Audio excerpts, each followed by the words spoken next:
সুপ্রিয় শিক্ষার্থীবৃন্দ, তোমাদের সবাইকে আজকের ক্লাসের জন্য স্বাগতম। আমি মোহাম্মদ আব্দুল কাইয়ুম আজকে তোমাদের সম্মুখে এসেছি এইচএসসি জীববিজ্ঞান দ্বিতীয় পত্র প্রাণীবিজ্ঞানের প্রথম অধ্যায়ের একটি পর্ব নিয়ে। সেই পর্বটি হলো নিডেরিয়া। আমরা গত ক্লাসে একটি ভিডিও দিয়েছিলাম, সেটি ছিল পরিফেরার উপরে, আর আজকে আমরা নিডেরিয়া পর্বের উপরে আমরা আলোচনা করব। তাহলে চলো যাওয়া যাক আজকের ক্লাসে।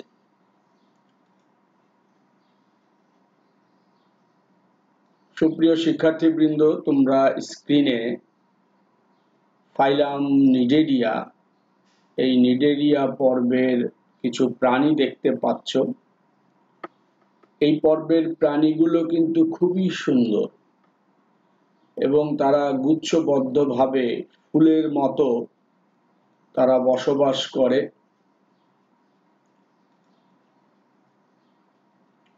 নিডেরিয়া গ্রিক শব্দ থেকে এই নামটির উৎপত্তি।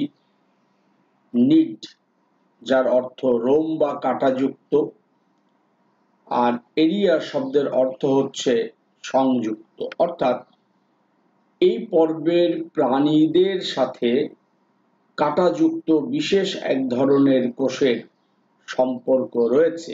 সেখান থেকেই এই পর্বের নামকরণ করা হয়েছে নিডেরিয়া। তোমরা স্ক্রিনে এক পলকে এই পর্বের কিছু প্রাণীকে তোমরা দেখতে পাচ্ছ। এর মধ্যে অনেকগুলো প্রাণী তোমরা অলরেডি চিনো, যেমন এটা জেলিফিশ, এটা বক্স জেলিফিশ, এটা সমুদ্র কলম, এটা হাইড্রা। এই পর্বে শনাক্তকৃত জীবন্ত প্রজাতির সংখ্যা 10,203টি। আমরা নিডেরিয়া পর্বের কিছু প্রাথমিক তথ্য আমরা জেনে নেই। হ্যাটসচেক 1888 সালে সর্বপ্রথম এই পর্বটির নামকরণ করেন।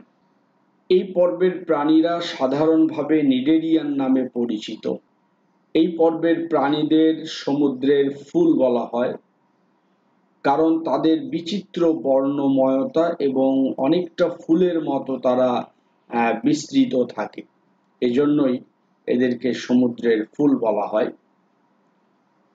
এই পর্বের প্রাণীরা অরীয় প্রতিসম। এই পর্বের প্রাণীগুলি পরিফেরা পর্বের চাইতে উন্নত। পরিফেরা পর্বেদের প্রাণীদের কোনো টিস্যু মাত্রার গঠন ছিল না, শুধুমাত্র ছিল কোষ মাত্রার গঠন। কিন্তু আমরা দেখব যে নিডেরিয়া পর্বের প্রাণীতে আমরা কিছু কিছু ক্ষেত্রে স্বল্প পরিমাণে কোষ টিস্যু মাত্রার গঠন আমরা দেখতে পাব। এখানেও কিন্তু সুনির্দিষ্ট কোনো অঙ্গ, কোনো টিস্যু তন্ত্র কিন্তু নেই, কিন্তু কিছু কিছু কোষ টিস্যুর মতো কাজ করে। এই জন্য এই পর্বের প্রাণীতে আমরা কোষ টিস্যু মাত্রার গঠন আমরা লক্ষ্য করি। পরিফেরা পর্বের প্রাণীতে আমরা দেখেছি তার দেহের চারিদিকে ছিদ্র রয়েছে, অস্টিয়া নামক ছিদ্র রয়েছে, কিন্তু নিডেরিয়া পর্বের প্রাণীতে একটি ছিদ্র, সেটি হলো মুখছিদ্র, যেটি মুখ ও পায়ু হিসাবে কাজ করে। এই পর্বের প্রাণীদের একটা বিশেষ বৈশিষ্ট্য রয়েছে, সেটি হলো এই পর্বের সদস্য প্রবাল ও প্রবাল প্রাচীর গঠন করে। প্রবাল প্রাচীর গঠনে এদের একটি গুরুত্বপূর্ণ ভূমিকা থাকায় পৃথিবীর অন্যতম রত্ন ভাণ্ডার ও সমুদ্রের রেইন ফরেস্ট নামে পরিচিত। প্রিয় শিক্ষার্থী, আমরা এই পর্বের কিছু প্রাথমিক বিষয় আমরা জেনে নিলাম। আমরা এখন এই পর্বের কিছু নমুনা প্রাণী তাদের বৈজ্ঞানিক নাম এবং তাদের ছবি আমরা দেখব। এটি সাগর কুসুম, মেট্রিডিয়াম সেনিল। অনেক সুন্দর দেখা যাচ্ছে প্রাণীটাকে। এই পর্বের প্রাণীগুলো কিন্তু দেখতে খুবই সুন্দর, এজন্য কিন্তু সমুদ্রের রত্ন বলা হয়।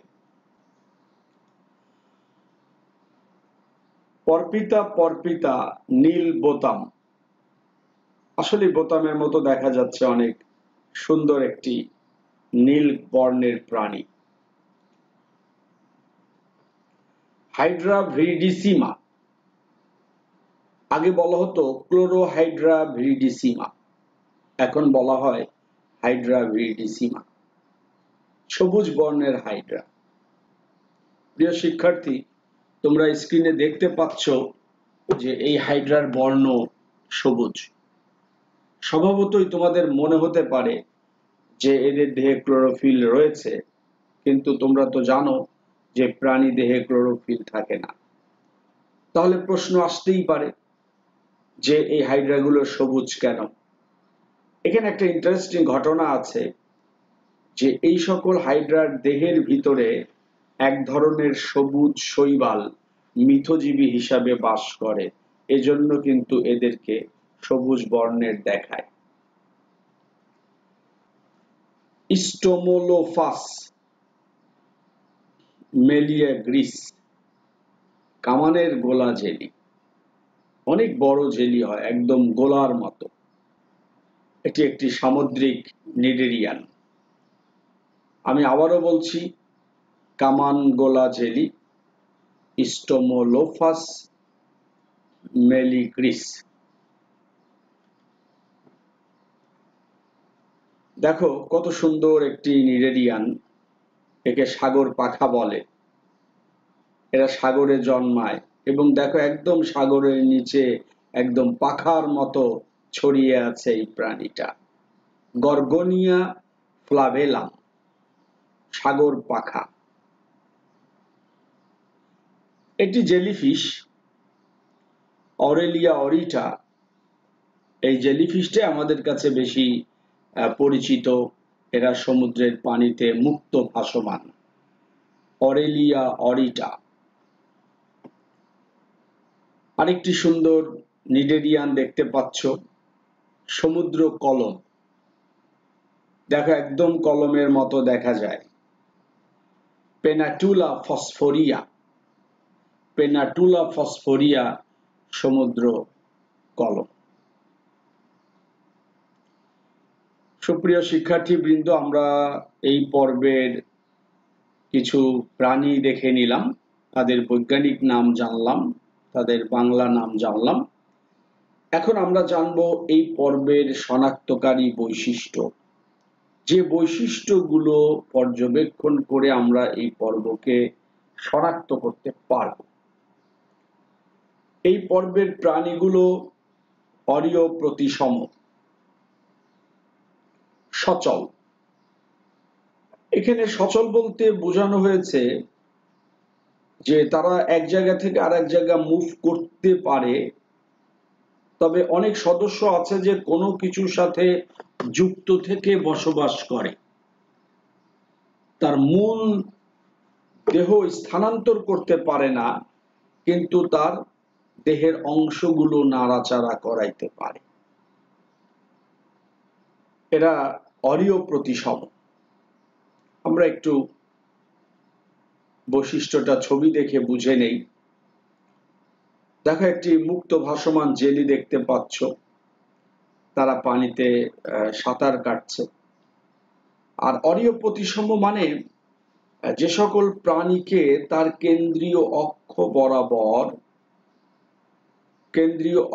বরাবর বিভিন্ন ব্যাসার্ধ বরাবর যদি তুমি ভাগ করো এবং প্রতি ক্ষেত্রেই যদি তুমি সমান দুইটা অংশ পাও, তাহলে সেটাকে বলে অরীয় প্রতিসম।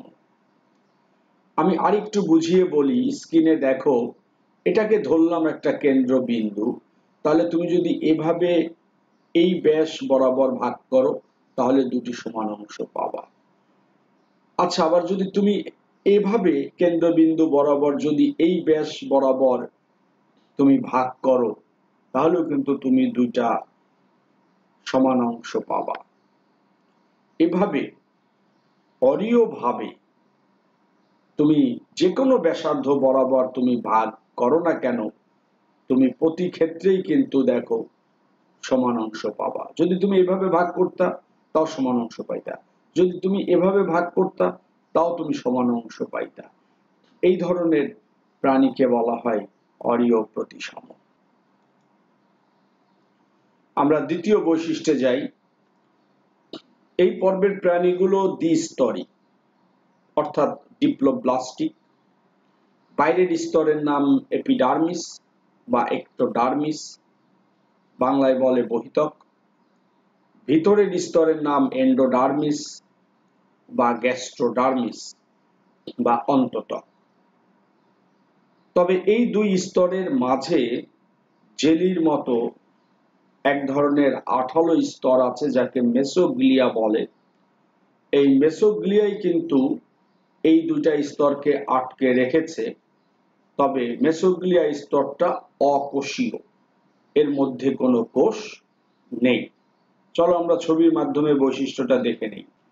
এই যে এখানে যে ছবিটা দেখতে পাচ্ছ, দেখো এই যে এদের দেহের যে প্রস্থচ্ছেদ, সেই প্রস্থচ্ছেদে আমরা পরিষ্কার দেখতে পাচ্ছি যে বাইরের স্তর যেটাকে বলা হয় এপিডার্মিস, ভিতরের স্তর যেটাকে বলা হয় এন্ডোডার্মিস বা গ্যাস্ট্রোডার্মিস। এদেরকে গ্যাস্ট্রোডার্মিস বলার কারণ হলো যে এই স্তরটা তোমার এই পর্বের প্রাণীদের খাদ্য পরিপাকের সাথে জড়িত। যেহেতু এই স্তরের কোষগুলি খাদ্য পরিপাকের সাথে জড়িত, এই জন্য এই স্তরের আরেক নাম গ্যাস্ট্রোডার্মিস। আর এদের মাঝে এই যে এটা দেখতে পাচ্ছ, এটা হলো জেলির মতো আঠালো স্তর, এটাকে বলা হয় মেসোগ্লিয়া। আর ভেতরে যে ফাঁকা একটা জায়গা দেখতে পাচ্ছ, এটাকে সিলেন্টেরন বলে। আমরা পরে এটা আলোচনা করব। এবং দেখো এই সিলেন্টেরনটাকে কিন্তু আবৃত করে রেখেছে এই গ্যাস্ট্রোডার্মিস। সিলেন্টেরন নামক গহ্বরটা কিন্তু কোনো পর্দা দিয়ে আবৃত না, এটা গ্যাস্ট্রোডার্মিস দিয়ে আবৃত। আমরা 3 নম্বর বৈশিষ্ট্যে চলে আসলাম। এদের দেহের অভ্যন্তরে একটি প্রশস্ত গহ্বর থাকে, যে প্রশস্ত গহ্বরের নাম সিলেন্টেরন। তবে এই গহ্বরের দুটো কাজ করে থাকে, একটি হলো পরিপাক আর একটা হলো পরিবহন। যেহেতু এই গহ্বর একদিকে পরিপাক কাজে জড়িত, পরিবহন কাজে জড়িত, এজন্য এদের আরেকটি নাম হচ্ছে গ্যাস্ট্রোভাস্কুলার ক্যাভিটি, অর্থাৎ পরিপাক সংবহন গহ্বর। এই গহ্বরটি একটি মাত্র ছিদ্র পথে বাইরে উন্মুক্ত, যে ছিদ্রের নাম মুখছিদ্র। এই মুখছিদ্রই বায়ু ছিদ্র হিসাবে কাজ করে। প্রিয় শিক্ষার্থী, আমরা ছবির মাধ্যমে বৈশিষ্ট্যটা বুঝে নেই। দেখো এখানে একটা ছবি দেখতে পাচ্ছ, একটা হাইড্রার ছবি। এই যে দেহের ভিতরের যে প্রশস্ত গহ্বর, এটাই হলো সিলেন্টেরন, আর এটা হচ্ছে মুখছিদ্র। এই মুখছিদ্র দিয়ে তোমার খাদ্য যেমন প্রবেশ করে, আবার বর্জ্য বের হয়ে যায়। এবং এখানে খাদ্যের বহিঃকোষীয় পরিপাক হয়। তাহলে একাধারে এই গহ্বরটা খাদ্য পরিপাকের সাথে জড়িত, আবার খাদ্য বর্জ্য পরিবহনের সাথে জড়িত। এই জন্য সিলেন্টেরন গহ্বরকে গ্যাস্ট্রোভাস্কুলার ক্যাভিটি বা পরিপাক সংবহন গহ্বর বলা হয়। আমরা ইতিমধ্যে 3টা শনাক্তকারী বৈশিষ্ট্য জেনে নিলাম। চতুর্থ শনাক্তকারী বৈশিষ্ট্যটা আমরা জানব। এই পর্বের একটি বিশেষ কোষ নিডোব্লাস্ট কোষ। বলতে পারো যে এই কোষটার উপর ভিত্তি করেই এই পর্বের নাম রাখা হয়েছে নিডেরিয়া। তবে এই কোষটি শুধুমাত্র বহিতকে অবস্থান করে। অন্তত্বকে এই কোষটি থাকে না। এই পর্বের প্রাণীদের আত্মরক্ষা, চলাচল, খাদ্য গ্রহণ, দেহ পরিষ্কার ইত্যাদি নানাবিধ কাজের সাথে এই কোষটি জড়িত। তাহলে চলো ছবির মাধ্যমে আমরা কোষটি সম্পর্কে জেনে নেই। প্রিয় শিক্ষার্থীরা, এখানে দেখতে পাচ্ছ নিডোব্লাস্ট কোষ, যার আরেক নাম নিডোসাইট বা নেমাটোসাইট। এখানে দুটো অবস্থা দেখতে পাচ্ছ। এটা হলো স্বাভাবিক অবস্থা, যেখানে সূত্রকটা নিক্ষিপ্ত হয়নি। আর এই যে কাটা নিড, এই কাটাযুক্ত কোষ বা নিডোসাইটের কারণেই এই পর্বের নাম রাখা হয়েছে নিডেরিয়া। এই নিডোসাইটের একটা বিশেষ বৈশিষ্ট্য হলো যে তারা নেমাটোসিস্ট নামক সূত্রযুক্ত একটা থলে ধারণ করে এবং তারা কিন্তু এই সূত্র নিক্ষেপ করে। এখানে দেখতে পাচ্ছ যে একটা নিডোব্লাস্ট কোষ তারা সূত্রক নিক্ষেপ করছে। আমরা পরবর্তী বৈশিষ্ট্য জেনে নেই। এই পর্বের প্রাণীদের দু ধরনের পরিপাক ঘটে থাকে, বহিঃকোষীয় ও অন্তঃকোষীয় পরিপাক। আমরা কিন্তু পরিফেরা পর্বে দেখেছি সেখানে শুধু অন্তঃকোষীয় পরিপাক ঘটে, আর এই পর্বে আমরা দু ধরনের পরিপাক দেখছি। একটি হলো বহিঃকোষীয় পরিপাক আর একটি হচ্ছে অন্তঃকোষীয় পরিপাক। বহিঃকোষীয় পরিপাক মানে কোষের বাহিরে ফাঁকা জায়গার মধ্যে পরিপাক, আর অন্তঃকোষীয় পরিপাক হলো কোষের সাইটোপ্লাজমের মধ্যে পরিপাক। তাহলে আমরা ছবির মাধ্যমে বৈশিষ্ট্যটা বুঝে নেই। প্রিয় শিক্ষার্থী, দেখো এই যে হাইড্রা প্রাণীর দেহের ভিতরে একটি ফাঁকা জায়গা রয়েছে যার নাম সিলেন্টেরন। এই ফাঁকা জায়গার মধ্যেও কিন্তু খাদ্য পরিপাক হয়, যেহেতু এই ফাঁকা জায়গাটা কোষের বাইরে কিন্তু দেহের ভিতরে। কোষের বাইরে হওয়ায় এই পরিপাকটাকে বহিঃকোষীয় পরিপাক বলে। আবার এই যে অন্তঃত্বকের কোষগুলি দেখতে পাচ্ছ, এই যে দেখো অন্তঃত্বকের কোষগুলি দেখতে পাচ্ছ, এই কোষগুলির মধ্যেও কিন্তু পরিপাক ঘটে। এই যে দেখো বিশেষ একটা কোষ দেখতে পাচ্ছ, ক্ষণপথযুক্ত পুষ্টিকোষ। এই যে ক্ষণপথযুক্ত পুষ্টিকোষ, এই ক্ষণপথযুক্ত পুষ্টিকোষগুলোতে অন্তঃকোষীয় খাদ্য পরিপাক ঘটে থাকে। তাহলে এই ছবির মাধ্যমে আমরা বুঝে নিলাম যে নিডেরিয়া পর্বের প্রাণীতে দুই ধরনের পরিপাক ঘটে, একটি হলো বহিঃকোষীয় আর একটি হলো অন্তঃকোষীয়। নেক্সট বৈশিষ্ট্য, এই পর্বের অনেক সদস্য তার জীবন চক্রে দুইটা দশা প্রদর্শন করে। একটি দশা হলো যে কোনো কিছুর সাথে আটকে থাকা দশা। এই আটকে থাকা দশাকে বলা হয় পলিপ দশা। এই দশায় তারা অযৌন উপায়ে বংশবৃদ্ধি করে থাকে। আরেকটি দশা হলো যে পানিতে তারা মুক্তভাবে ভাসমান অবস্থায় জীবন যাপন করে। এই মুক্ত ভাসমান দশাটার নাম হলো মেডুসা দশা। এই দশায় প্রাণী যৌন উপায়ে বংশবৃদ্ধি করে থাকে।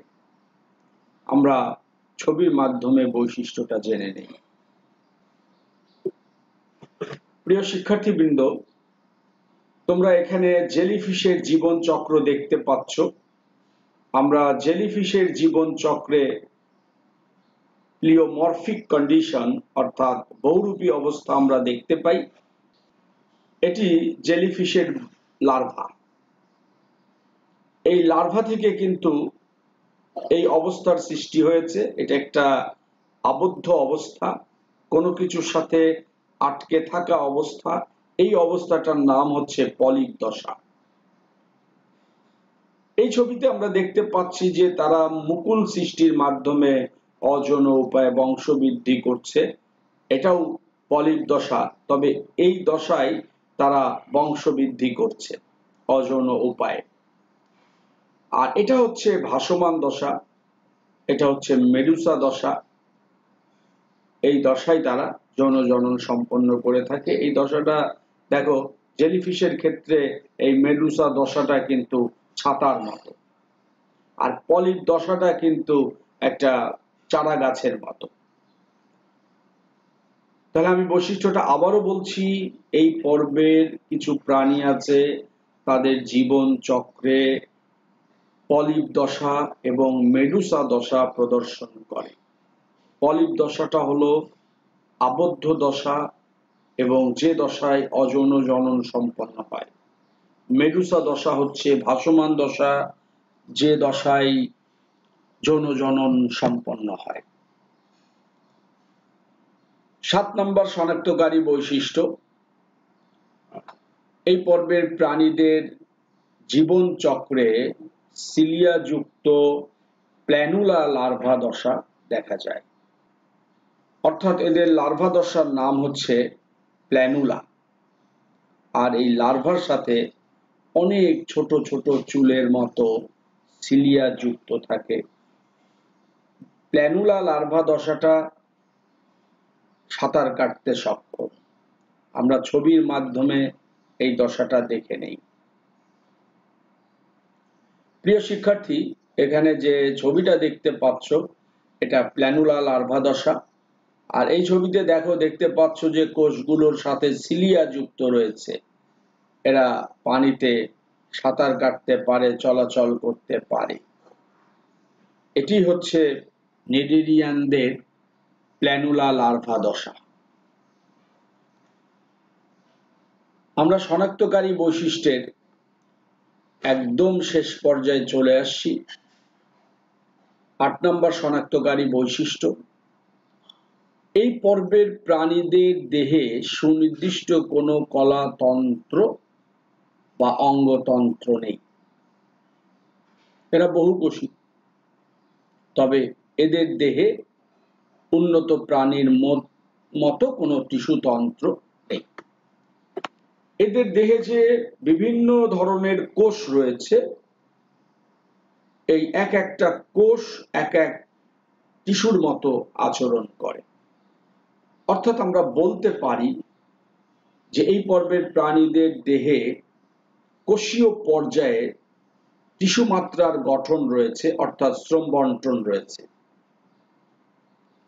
একইভাবে আমরা বলতে পারি যে এদের অঙ্গ নেই, কিন্তু এদের দেহে যে বিভিন্ন অংশ রয়েছে, যেমন কর্ষিকা, এটা হাতের মতো কাজ করছে, পাদচাকতি, এটা পায়ের মতো কাজ করছে, হাইপোস্টোম, এটা চোয়ালের মতো কাজ করছে।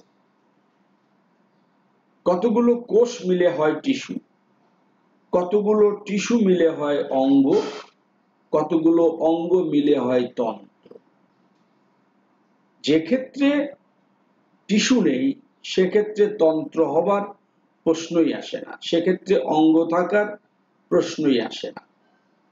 এই পর্বের প্রাণীদের সুনির্দিষ্ট কোনো টিস্যু নাই যা উন্নত প্রাণী দেহে রয়েছে, তবে এদের কোষগুলিতে টিস্যু মাত্রার বৈশিষ্ট্য বা টিস্যু মাত্রার গঠন বা শ্রম বিভাগ লক্ষ্য করা যায়। চলো আমরা ছবির মাধ্যমে বৈশিষ্ট্যটা আরো ভালো করে বুঝে নেই। সুপ্রিয় শিক্ষার্থীবৃন্দ, তোমরা এটা হাইড্রার লম্বচ্ছেদ দেখতে পাচ্ছ, এটা হাইড্রার প্রস্থচ্ছেদ দেখতে পাচ্ছ। এখানে দেখো, এই যে বহিতকে হলুদ কালারের একটা কোষ দেখতে পাচ্ছ, এই কোষটার নাম নিডোব্লাস্ট কোষ। এখানে কিন্তু এই নিডোব্লাস্ট কোষটাকে আলাদা করে দেখানো হচ্ছে। স্রেফ এটি একটি কোষ, এটি দিয়ে হাইড্রা খাদ্য গ্রহণ, চলাচল, আত্মরক্ষা ইত্যাদির কাজ করে থাকে। তাহলে দেখো, এটি কিন্তু একটা কোষ, কিন্তু এর কাজ টিস্যুর মতো। টিস্যু সৃষ্টির মূল উদ্দেশ্য হলো শ্রম বিভাগ।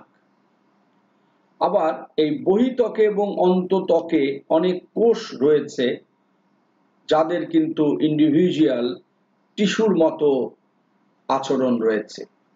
তারা আলাদা আলাদা কোষ, কিন্তু তারা টিস্যুর মতো ভিন্ন ভিন্ন কাজ করে থাকে।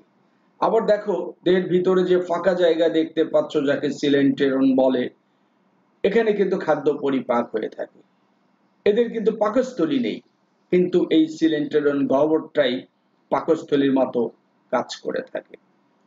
আবার দেখো কোর্সিকা, এটা কিন্তু আমার তোমার হাতের মতো কাজ করে, এটা দিয়ে তারা খাদ্য ধরে, খাদ্য গ্রহণ করে। আবার দেখো এটা পাদচাকতি, এটা আমার তোমার পায়ের মতো কাজ করে, এটা দিয়ে হাইড্রা কোনো কিছুর সাথে আটকে থাকে। তাহলে আমরা দেখতে পাচ্ছি যে এই পর্বের প্রাণীদের কোষীয় এবং আঙ্গিক পর্যায়ে টিস্যুর মতো শ্রম বিভাগ রয়েছে, অর্থাৎ এই পর্বের প্রাণীদের কোষীয় টিস্যু মাত্রার গঠন বিদ্যমান। প্রিয় শিক্ষার্থীবৃন্দ, আমরা ক্লাসের একদম শেষ পর্যায়ের দিকে। আমরা এতক্ষণ নিডেরিয়া পর্বের শনাক্তকারী বৈশিষ্ট্যগুলো নিয়ে আমরা আলোচনা করলাম। এখন আমরা সংক্ষেপে এই পর্বের শ্রেণীবিন্যাস জেনে নিব। এই পর্বকে 4টি ক্লাসে ভাগ করা হয়েছে। Class 1 Hydrozoa. হাইড্রা এই শ্রেণীর অন্তর্ভুক্ত।